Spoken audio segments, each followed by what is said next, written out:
Alright, welcome back to another episode of Friendly Fire, the show where I highlight and respond to all of your Destiny-related comments. Last episode I asked you all for name suggestions for this type of video, and there were quite a few, so ultimately I just decided I think I'm just going to change the name every week. So this week it's Friendly Fire, next week it might be something different. Unless for some reason a lot of people really like Friendly Fire, then I'll stick with it, but I kind of like the idea of changing it up week to week. We definitely have a lot to talk about today, and starting us off is something a little controversial. So the other day I made a community post essentially just asking you all if Radiance should return to the game with Solar 3.0. Radiance, for those of you who don't know, was the Solar Warlock super from Destiny 1. The reason this is a bit controversial is because it allowed Warlocks to actually resurrect themselves from the dead if they had their super charged when they died. This was something that obviously a lot of people used in trials and raids and was, I mean, let's be real, it was the Warlock's greatest weapon in Destiny 1. Soupster500 says it should come back if they made it as the highest tier super and made it so it didn't crouch down when you were rezzing, so you could snipe it in PvP, it would be balanced. Also, maybe have it be a super long revive animation. I think this is an interesting idea what he brings up about making it the highest tier super, because look, if a Warlock was suddenly given the ability to self-revive, you would want that to be not something that they can just run around and do all the time. Because look, if you can pop self-res as often as you can pop a Dawn Blade, that would probably be a bit unbalanced, especially in things like raids or trials, because you have to imagine in raids with revive tokens, if you have a team of 6 Warlocks, if they're constantly getting self-reses as fast as some other supers, then revive tokens just don't matter anymore. So I do agree with that point. Having played self-res Warlock in D1, I would love to see it back, but at the same time I think it's better left in the past for balance sake. Anyone who played D1 will absolutely tell you that self-res Warlocks were possibly the worst part of PvP and certain aspects of PvE, but it was definitely more infuriating in something like trials. And so I definitely respect the idea that, hey, maybe it should be left in the past. Look, personally, I'm of the opinion that self-res can come back in Destiny 2, and I don't think it would break the game if it was handled very carefully. I'll talk more about that in a minute. Probably not going to come back because it borderline broke the game in endgame content like raids and so on. Again, about it having to be implemented carefully. I'm not saying that it should come back. I'm just saying I think it can. I wouldn't completely rule it out. The kid says, I don't know, I want it back because PvE, but I still think about trials matches lost because of self-res, so I'm torn. I totally feel that, man. There were many games in trials that I lost absolutely because of self-res. It is kind of a bittersweet feeling. You kill the entire enemy team and you think, well, it should be over, right? And then all 3 of them come back from the dead on match point and you basically stand no chance. That is, of course, unless you were running a Fist of Havoc Titan back in the day, which I was, so I usually had a means to shut them down, but even still, unless you were in that specific situation, it was really annoying in PvP. Sunshot with an ornament says, no, it's so game-breaking, stupid, and OP, not just for PvP, but it breaks PvE content and trivializes difficulty. Look, I don't necessarily agree with this comment, I just really like that name. Epic says, just bring back self-res. You don't need to have the rest of the super, like infinite grenades and shit, only the ability to come back to life. That's it. Maybe give an aspect or an exotic that lets you self-res, like after self-resing, your super depletes back to 0, but if you don't die and activate your super, you pop Well or Dawnblade. That's a really interesting idea. I hadn't considered the ability to just make it an aspect, and I think, look, some people may say, well then what's the point if you don't have the rest of the super, because if you didn't play Destiny 1, when you self-revived, you basically had infinite grenades for the duration of your super, and you were a bit harder to kill. That's why it was so good. But maybe if they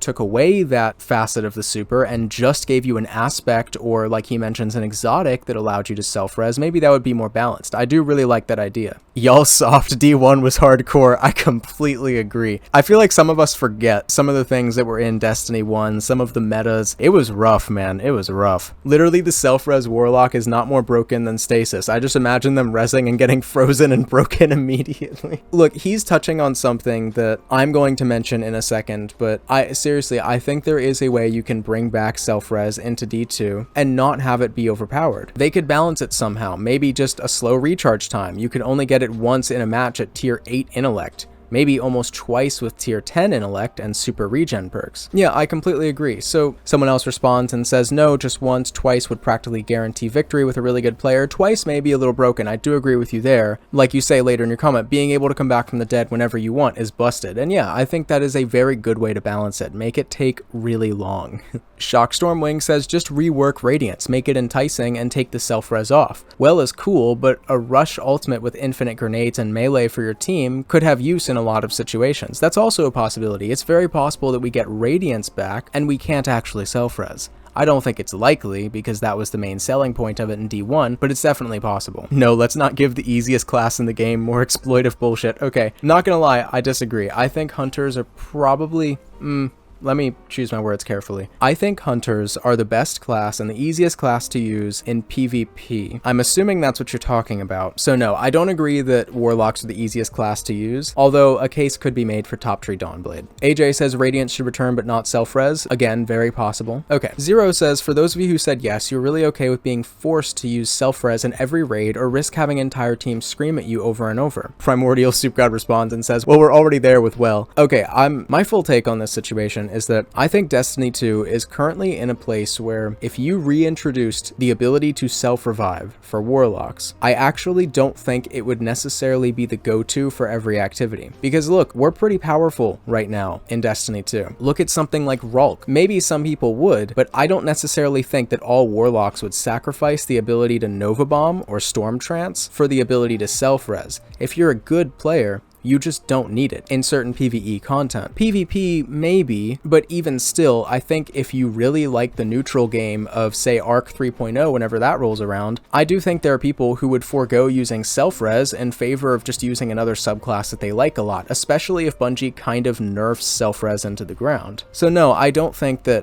warlocks would all of a sudden become res slaves. If anything, I think they would still be well slaves. This is an interesting idea. It would work if there was a solar sword on your ghost. This would let others know that you have self-res when dead. That was something that was a big point of contention in Destiny 1, was unless you checked beforehand and were keeping track of names, you really didn't know if someone could self-revive. Now, of course, in Destiny 2 and PvP, you can see at the top of your screen when someone has their super and who it is. However, yeah, if all you see is that they're using a solar super and you don't necessarily know if it's self-res, it would be cool if there was some visual indicator on their ghost to give you that information. I really like that idea. Alright, these are some comments under the 7-year journey trials video. The Legend 27, love that name, says, I've gone flawless 2 times in my whole Destiny career. 1 2 seasons ago and this season. Both times solo. The feeling when you go flawless even though you're a noob in PvP is like no other. Absolutely, man. My favorite part about this video is reading all the comments, and we'll go over some of them, but reading some people's stories on going flawless, and it's just great to hear that, you know, look, not everyone is amazing at Destiny. There are some people who really struggle to go flawless in something like trials.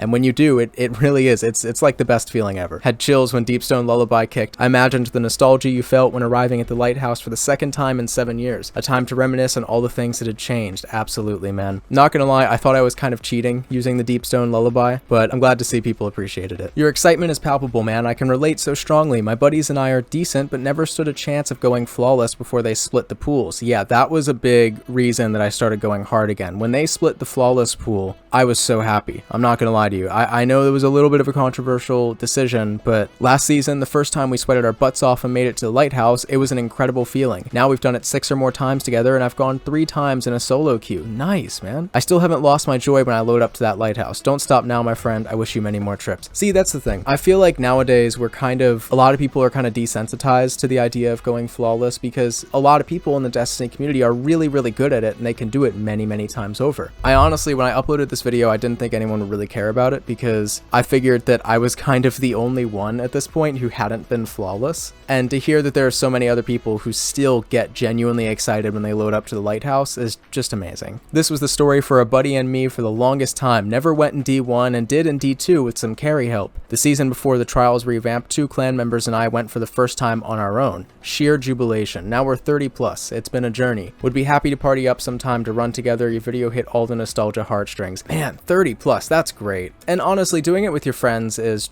just the best way to do it. Unfortunately, I did have to go solo because my friends fucking suck at Crucible.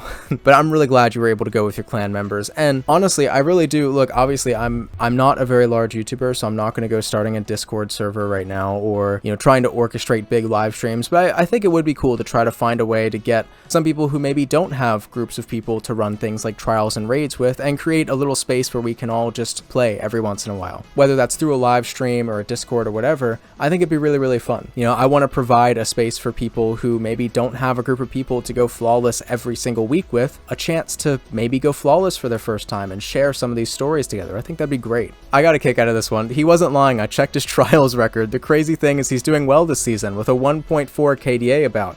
I've been flawless 19 times, my friends fell off, and soloing this season has been rough, giving me the worst trials KD of 0.94 of all season. I completely forgot that you could check through someone's trials record, so I'm not gonna lie, I was doing this off memory. I seriously just forgot you could check, and when I looked at my notifications and saw someone saying, I checked his record, I was like, oh fuck, did I miss something? But no, I'm glad to see my my information was on point. This is one of the best videos I've watched on trials. It's not someone going flawless 24/7, it's someone who enjoys the game and wants to play it. Dude, that's what it's all about, honestly. Look, if you're someone who can go flawless every week, more power to you. Same with rating. I just think it's cool to be able to give people who maybe can't do that a platform to share their stories and maybe get to the point where, who knows, maybe they can do that. At the end of the day, everyone enjoys Destiny differently, and everyone is at a different skill level. Sympathetic Arsenal says that counter grenade throw was such a fucking anime move. I'm glad you enjoyed it. Never went flawless before in D1 or D2. I was never a top tier PvP player, so when they allowed solo queuing into trials the first week, I gave it a shot because I wanted to get a good Shira's Wrath and ended up going flawless on a ferocity card, completely solo, and let me tell you, it was something special. I had achieved nearly everything before in prior games except going flawless, and that time was the first ever in my 8 years of playing Destiny. Man, on a ferocity card, so I made it to flawless without losing my mercy, surprisingly enough, but I can't imagine doing that on a ferocity card. There are a bunch of comments on this video that are all really, really nice, and I'm glad so many of you were entertained by this video. It was one that was kind of a little passion project of mine. I really didn't expect anyone to care about it, like I said, but the comments under this video are just so amazing, and I've enjoyed reading through every one of them. I can't go over all of them in this video, but I have read every single one of them, and I really, really do appreciate it. Alright, these are comments under the last episode of Friendly Fire. I forgot what it was called for a second. A very gay lizard says the witness... A very gay lizard says the witness is essentially the darkness version of the traveler. It's just sort of doing its own thing, harnessing the darkness. The winnower is the darkness, same way the gardener is the light. So I asked in that video for clarification on what the winnower actually is, and if the winnower and witness are the same thing. And this was the common consensus in the comments, is that the winnower is literally the darkness, the same way the gardener is literally the light.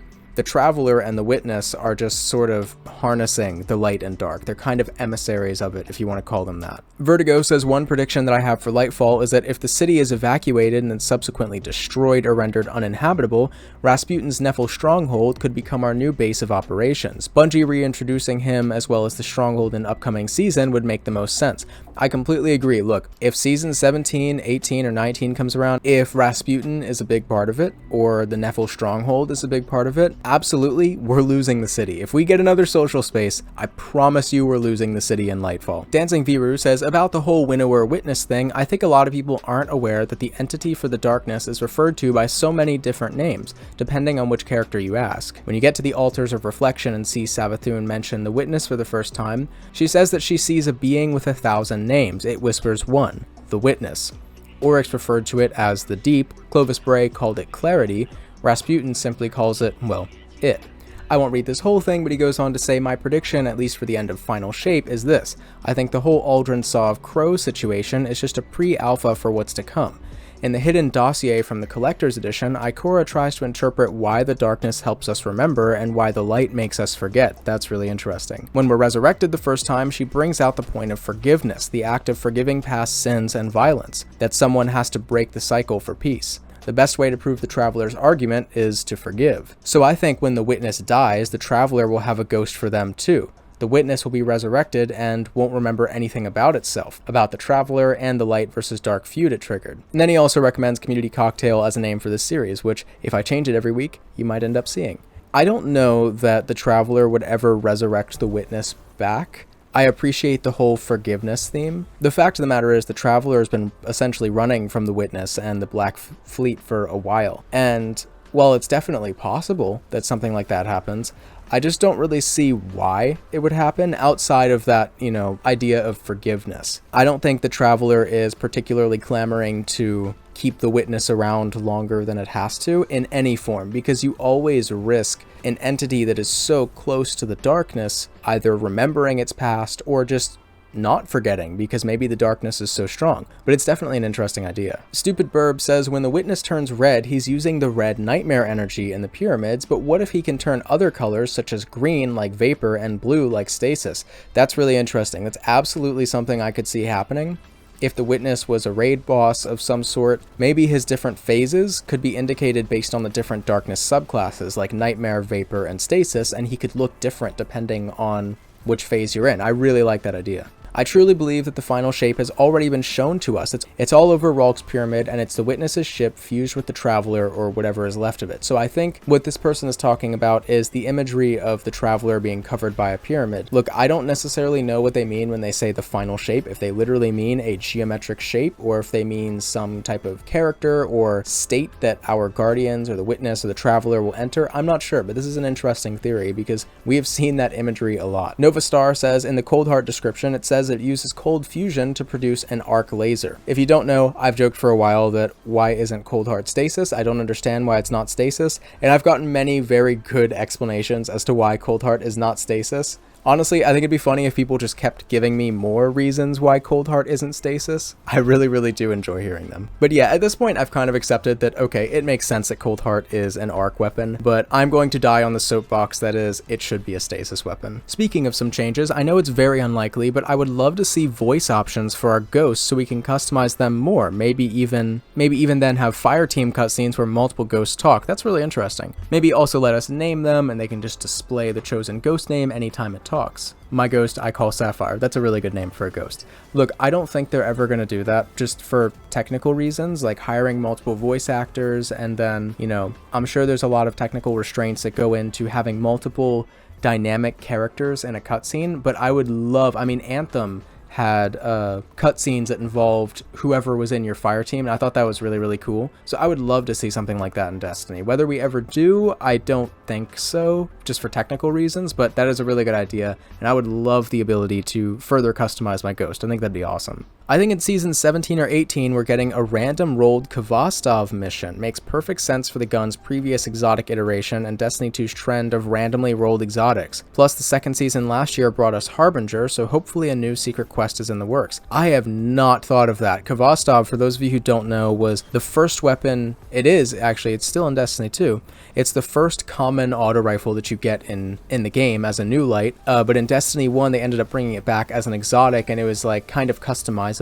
So absolutely, it has great potential to have random rolls, and yeah, they are really picking up the random rolled exotic theme, so that's a great idea. I believe that the fourth alien race will be either an unknown taken species or enemies directly formed / controlled by the witness. Yeah, I think if we were ever going to get some fourth alien race, well, I guess it's not really a fourth alien race at this point, it's, what is it, 7th? Something like that, if you count Taken and Scorn, 7th, 6th. It probably would be derived from the Taken, or, yeah, be controlled by the witness. So this is talking about Gambit. He says, invading in Gambit, maybe you can actually become an enemy like Hive, Cabal, Fallen, and so on for the whole invading time limit. Meaning when you die, you just take over another enemy's body until your time ends. That's really interesting. The more you bank in, the higher level enemy you can play as, like an ogre. That is such a cool idea. If we ever get playable Fallen or any type of other alien race, I think this becomes possible. Right now, obviously, it's probably not something we're going to see because that would be a big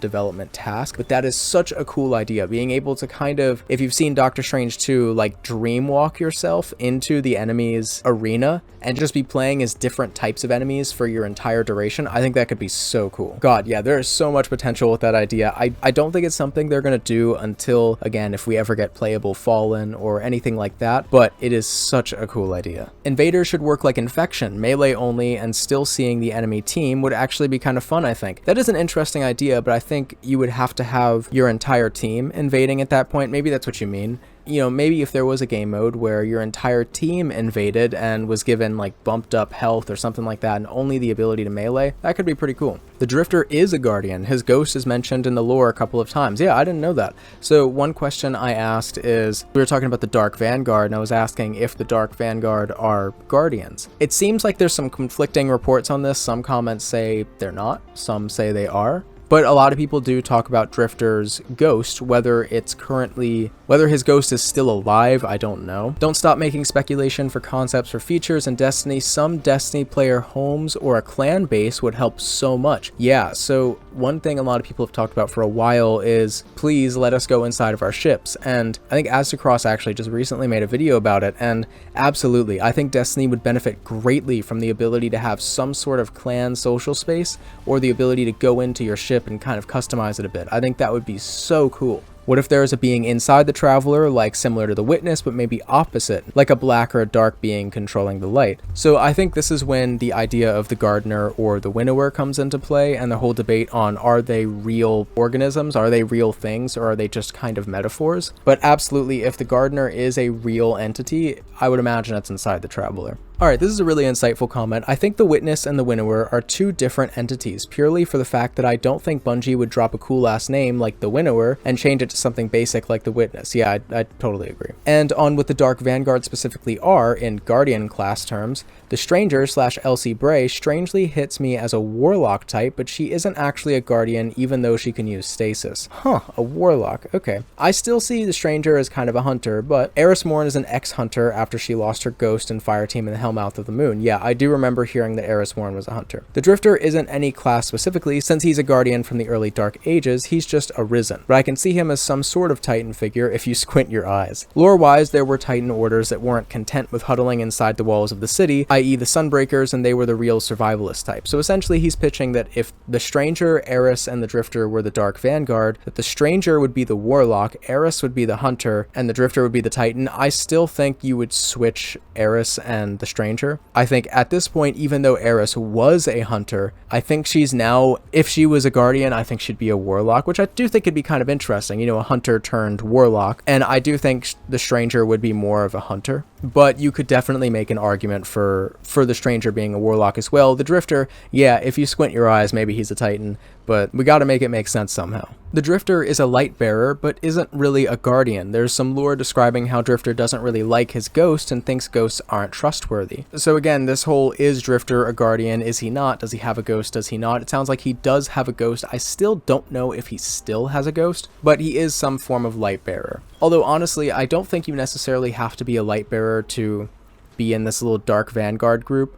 I was just curious as to, are these people Guardians? Are they not Guardians? Although I think the common consensus is that Drifter is definitely not a Guardian per se. He definitely doesn't call himself a Guardian for sure. The Witness feels like some caricature of Looney Tunes' take on the little gray aliens as being alien in appearance. But really, apart from the big anime-like eyes, the Witness looks too human. But I would believe the Witness could shift their form physically. Yeah, I agree. I think we're going to see multiple Witness forms. And yeah, the way the Witness looks right now definitely isn't for everyone. I think he looks fine, maybe tone down the eyes a little bit. They also go on to say, but I think the Witness to the darkness is the equivalent to the Speaker to the light. That's really interesting. A lot of people compare the Witness and the Traveler, but maybe the Witness is more like the Speaker for the darkness. That's a really, really neat thought. What do you think about being able to summon a Taken Thrall in a Crucible match, something else to shoot and can disrupt your enemies? I say this because if Taken is a subclass, then maybe this could be a form of creation. I think that's a really, really neat idea. You know, a lot of people for a while were wondering if we would get like a Necromancy subclass. This was before, you know, we started actually getting darkness subclasses.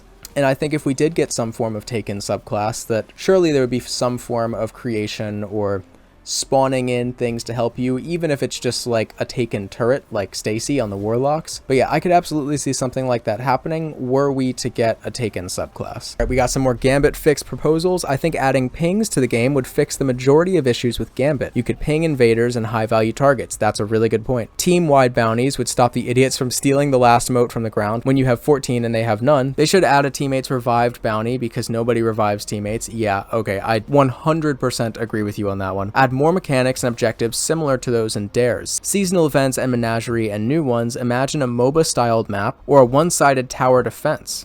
That's really, really cool. More maps, maybe bigger ones, more verticality. For others, I want to fight Guardians in PvE like Zavala. Oh, that's a stretch, but that would be cool. Those are all really, really great Gambit fix proposals. I think especially a teammates revived bounty, that's a really, really good idea. And yeah, maybe just again, different ways to play, more mechanics, and I really like your idea of like a kind of tower defense map. That sounds awesome. I think that could go great with a new game mode with some twists on Gambit. And yeah, more bigger maps, more verticality, 100% agree with you there. Okay, last comment on this video. What if you had a choice to pick the darkness or the light, and you have to keep the darkness subclasses, and for light, it's going to be the same thing? Now, this is something I've thought about for a while. I've wondered, with the direction that Destiny's story seems to be going, we've had multiple people kind of tell us at this point, like, look, there have been characters in game that say you don't have to choose between light and dark. There are a lot of characters that say you do have to choose between light and dark. And of course, there are also a lot of characters that still aren't really okay with us using dark powers. So I have wondered for a while, are we getting to the point where we may actually have to choose between dark and light abilities? Or even just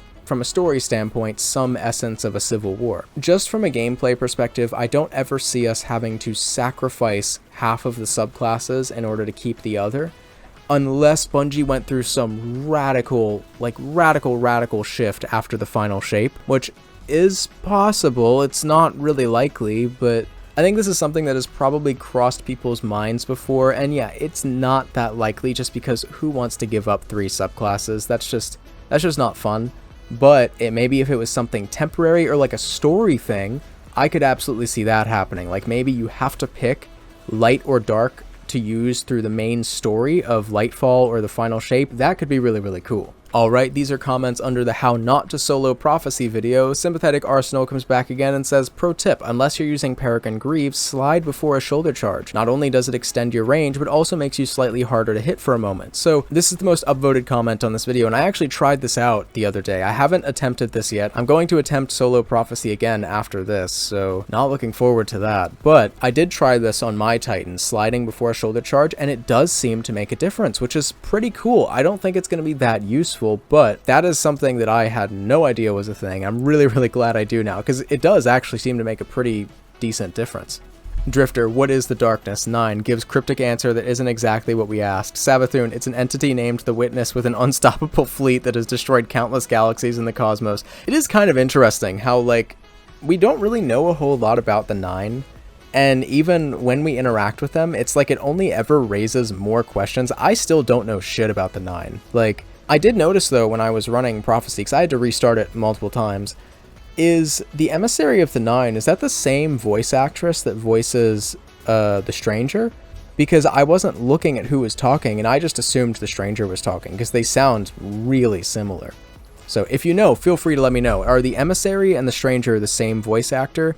I'm gonna bet that they are, but I just like this. The Witness is not the darkness, but its most gifted user. It's nice to see your attempt and not just to clear any dungeon in 20-minute video. I still have not done it, and I want to try again now. Great video. Well, thank you a lot. And yeah, like, I don't look, nothing wrong with people who are talented enough to clear any dungeon in 20 minutes, but fact of the matter is there's a large portion of people out there who can't do that. And I think it's just fun if we can all take a minute and laugh at our own pain and suffering as we try to do these things ourselves, because it's not always that easy. The only dungeon that I nearly soloed thus far was Shattered Throne, which I nearly did by accident first try, trying to get the Thrallhalla checkpoint when no one else was on. Decided to keep going and got to Duelin Kamu before I was killed. Plan on doing it legitimately sometime soon here. I have literally never stepped inside of Shattered Throne. I know we get a new dungeon next week, and I wanted to make a dungeon tier list, but I realized I haven't done Shattered Throne. And I'm not gonna lie, I don't see any point in really doing it outside of doing it for like a tier list. So my question is, because the reason I never did it was because it didn't seem like there was really any exclusive loot tied to it other than of course the Wish Ender, and honestly I just didn't really care for Wish Ender. So does Shattered Throne have anything else unique that it drops, or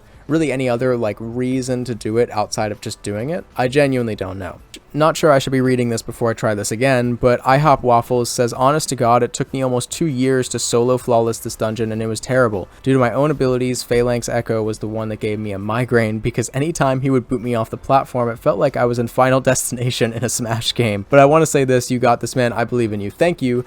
I probably shouldn't have read that because I'm about to try this again. I'm really hoping this one doesn't take me 2 years. I feel pretty confident that I can get this on my next attempt, but think I'm gonna eat those words. Very few Destiny videos display the anguish and pain being limited by weapons and gear while attempting a difficult task solo. You've accomplished that. Great content, thank you. Well, I'm glad I could accomplish that. A lot of Destiny is anguish and pain, and sometimes you just have to take a step back and laugh at it. Should have gotten the Devour and Orb aspect, could have helped you out a lot. Yeah, so I had a few people recommending Devour and Orb, and it's definitely something I'm gonna have to look into. Like obviously my girlfriend does not have many resources. She hasn't really progressed much in the game, and she doesn't have any DLC, but a lot of people were talking about Devour, so I'm definitely gonna take a look at that tonight when I attempt it again. Alright, this is under the last TWAB video, which of course was on Season 17, but not on Season 17. It is a little weird for them to be keeping the majority of the season under wraps like this, but honestly, I'm okay with it. I'm excited to get in Tuesday and see what the new stuff is, and I plan on going for a dungeon completion day 1, me too. Also, as it stands, it's quite literally impossible for Warlocks to not win the Guardian games with how many days they've won. Even if they lost the last 3 days in a row, they would still win. Yeah, so this is actually Warlocks' first year that it looks like they're gonna win, and I'm happy for them, but yeah, they have one hell of a lead right now. And yeah, honestly, look, I understand it, but I am personally not bothered at all by them not telling us anything about the new season. Honestly, I find it exciting having a trailer and the season both drop on the same day. I just think there's something really quite fun about that. As a Hunter main, I can't wait to see how broken Nighthawk will be in PvE with Solar 3.0. I haven't even thought of that. I can't wait for my monkey helmet. I'm personally annoyed because there was no warning about them keeping this season information locked down like this. Look, to each their own, but I disagree. I don't think they really have to tell us anything. You could argue that maybe they should. I personally don't think they have to, and I enjoy it when they don't tell us things. Everyone has their own opinion, but I'm not gonna lie, I disagree. I don't think Bungie really has to tell us anything about their new season. Although, I will admit, it is a little weird that we don't know which subclass is getting reworked at this point. That does seem like very strange information to withhold. The last thing I want to mention in this video is that after making this TWAB video, I realized that it seems like you either must have the Witch Queen Deluxe Edition or purchase the dungeon key for 2,000 silver in order to actually play the dungeons. And I'm not gonna lie, I don't really like that. I was under the impression that if you bought the season pass, you could play the dungeon, or, if you had Witch Queen Deluxe Edition, great, it's like folded into that. But apparently, it seems like from the way they worded it, you have to have either the Deluxe Edition of Witch Queen or the dungeon key to play these dungeons, which, yeah, that's not my favorite thing in the world, I'm not gonna lie. But we kind of have to roll with it, so Witch Queen Deluxe Edition will be on sale next week for 25% off. It was actually on sale on Xbox for 50% off, and I just grabbed that. So hopefully everyone is able to kind of find their way around that. Anyway, that is gonna wrap up this, I'm sure, long-ass episode of Friendly Fire. If you made it to the end, you're the realist. I really appreciate that. Maybe you had this on while you were eating your food. Maybe you just have this on in the background while you're playing Destiny. Either way, thank you so much for hanging out, and goodbye.